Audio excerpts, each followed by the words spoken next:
अस्सलाम वालेकुम नाज़रीन, सिंध खबरन जो शो जारी है। तव्हां सां रतुदरो मां ख़बर शेख नालूं रतुदरो लॻोट अहमद खान जलबानी में पानी जे वार तां जलबानी बिरादरी जे ॿिनि धुरनि में झेड़ो थी पियो। फायरिंग जे नतीजे में 35 वारनि जो नादर अली पुट हाकिम जलबानी क़तल, जॾहिं त 12 वारनि जो फराज़ अली पुट नूर मोहम्मद जलबानी ऐं 18 वारनि जो मुसरवर पुट नूर मोहम्मद जलबानी सख़्त ज़ख़्मी थी पिया।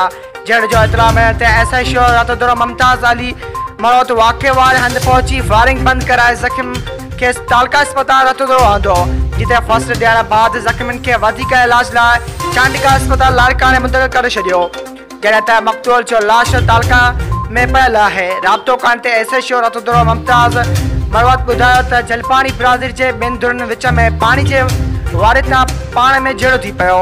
इतला मिलण ते हलंदड़ फायरिंग दौरान असां वाक़े वारे हंधि पहुतासीं, जिते पानी जी शाख मां असांखे गोली लॻाइण लाश हटायो, जंहिंजे सुञाणप नादर वलद हाकिम जलबानी तौर थी आहे, जॾहिं त ॿिए धुर जा ज़ीशान ऐं अरफान ज़ख़्मी थी पिया आहिनि, जिन खे इलाज लाइ अस्पताल मुंतक़िल कयो वियो आहे, जॾहिं त मक़तूल जो लाश तालका अस्पताल रतुदरो में पियल आहे। ख़बर जी आख़िरी इतला ताईं मक़तूल जा वारस न पहुची सघिया आहिनि ऐं को बि केस दाख़िल न थी सघियो आहे।